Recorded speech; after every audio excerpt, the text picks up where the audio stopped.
Ciclos de potência baseados em turbinas a vapor e turbinas a gás estão se tornando mais populares no Brasil.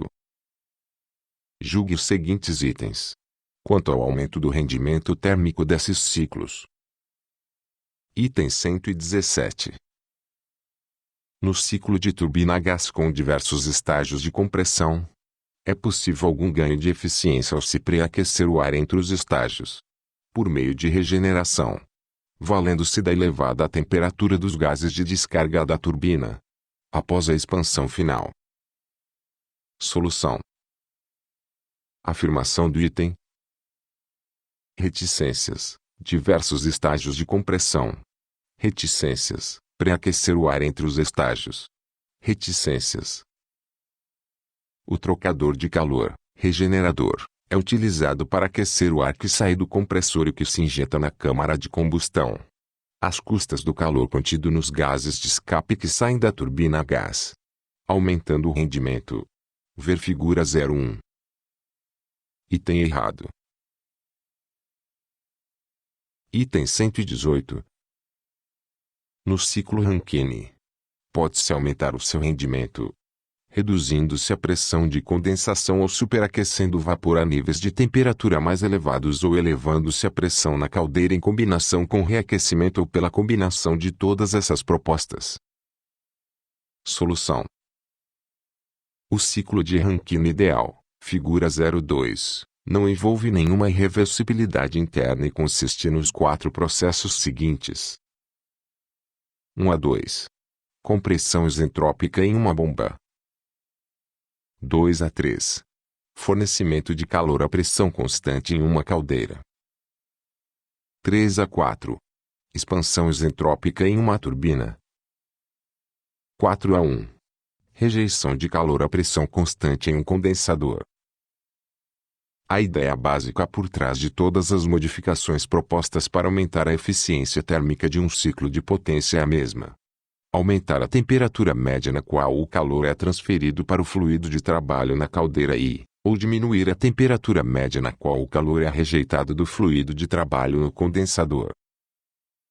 Ou seja, a temperatura média do fluido deve ser a mais alta possível durante o fornecimento de calor e a mais baixa possível durante a rejeição de calor. 1. Reduzindo-se a pressão de condensação. A diminuição da pressão de operação do condensador diminui automaticamente a temperatura do vapor e, consequentemente, a temperatura na qual o calor é rejeitado. Deste modo, o efeito global da diminuição da pressão no condensador é um aumento na eficiência térmica do ciclo. 2. Superaquecendo o vapor a níveis de temperatura mais elevados. A temperatura média com a qual o calor é transferido para o vapor pode ser aumentada sem aumentar a pressão da caldeira pelo superaquecimento do vapor a altas temperaturas. O efeito global é um aumento na eficiência térmica, uma vez que a temperatura média com a qual o calor é adicionado aumenta. 3. Elevando-se a pressão na caldeira em combinação com reaquecimento. Outra forma de aumentar a temperatura média durante o processo de fornecimento de calor é aumentar a pressão de operação da caldeira. Isso eleva automaticamente a temperatura de ebulição, o que, por sua vez, eleva a temperatura média com a qual o calor é transferido para o vapor e, assim, eleva a eficiência térmica do ciclo. O aumento da pressão da caldeira aumenta a eficiência térmica do ciclo de Rankine, mas também aumenta o conteúdo de umidade do vapor até níveis inaceitáveis. Esse efeito colateral indesejado pode ser corrigido pelo reaquecimento do vapor. 4. Combinação de todas essas propostas. Os efeitos combinados da diminuição da pressão no condensador, do superaquecimento do vapor a temperaturas mais altas e do aumento da pressão da caldeira, aumenta mais ainda a eficiência térmica do ciclo de Rankine. Item correto. Item 119. Em ciclos de turbina a gás, Ganhos de eficiência térmica no compressor e na turbina podem ser obtidos ajustando-se o volume específico do gás para valores reduzidos no compressor e elevados na turbina. Solução: o ciclo de Brayton é o ciclo utilizado nas turbinas a gás, onde os processos são executados em dispositivos com escoamento em regime permanente e o trabalho de compressão ou expansão é proporcional ao volume específico do fluido. Para ganhos de eficiência térmica, o volume específico do fluido de trabalho deve ser o mais baixo possível durante um processo de compressão, no compressor, e o mais alto possível durante um processo de expansão, na turbina. Item correto. Item 120. Para certos valores de razão de pressão, o emprego de regenerador de calor, ciclo Brayton, pode implicar ganho nulo de eficiência. Solução: eficiência térmica de um ciclo Brayton sem regeneração, onde Rp é a razão de pressão, K é a razão dos calores específicos. Razão de pressão, onde P2 é a pressão na entrada do trocador de calor, P1 é a pressão na entrada do compressor. Eficiência térmica de um ciclo Brayton com regeneração, onde T1 é a temperatura mínima e T3 é a temperatura máxima.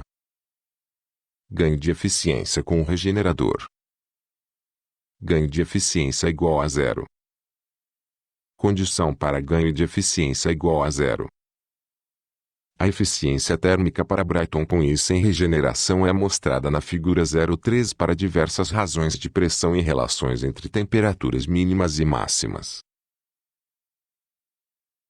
Pode-se observar na figura 03 que as curvas com e sem regeneração se interceptam, indicando que para certos valores de razão de pressão, o emprego de regenerador de calor pode implicar ganho nulo de eficiência. Item correto. Item 121. Aumentando-se o número de estágios de compressão e expansão, valendo-se de interresfriamento, reaquecimento e regeneração, em um ciclo de turbina a gás, o funcionamento do motor se aproxima de um ciclo Ericsson, que é composto de duas isobáricas e duas isotérmicas e apresenta rendimento teórico equivalente ao do ciclo de Carnot. Solução: se o número de estágios de compressão e expansão aumentar, o ciclo ideal de turbina a gás com resfriamento intermediário, reaquecimento e regeneração se aproxima do ciclo Ericsson, figura 04, como ilustra a figura 05, e a eficiência térmica se aproxima do limite teórico, a eficiência de Carnot. Item correto. Item 122. Combinando-se um ciclo Brayton com um ciclo Rankine, pode-se chegar a valores reais de eficiência térmica acima de 75%. Para a máquina combinada, desde que a temperatura de entrada na turbina de alta pressão não seja inferior a 1000 graus Celsius. Solução: o ciclo de Brayton combinado com um ciclo Rankine a vapor, figura 06, pode chegar a eficiências da ordem de 60%. Item errado. Item 123. A injeção de água na câmara de combustão de uma turbina a gás afeta apenas a produção de NOx. Solução: a adição de água a líquido ou vapor na câmara de combustão diminui substancialmente a temperatura de chama na zona primária, obtendo baixos níveis de emissões de NOx. As proporções de adição estão por volta de 50% do fluxo de combustível utilizando água líquida e de 100 a 200% do fluxo de combustível para a adição de vapor. Esse tipo de princípio tem as seguintes desvantagens. Pode acontecer o aumento do nível de emissões de monóxido de carbono e de hidrocarbonetos. Pode haver oscilações da chama, no caso de injeção de água na fase líquida. Ocorrer a redução no rendimento térmico da turbina. Item errado.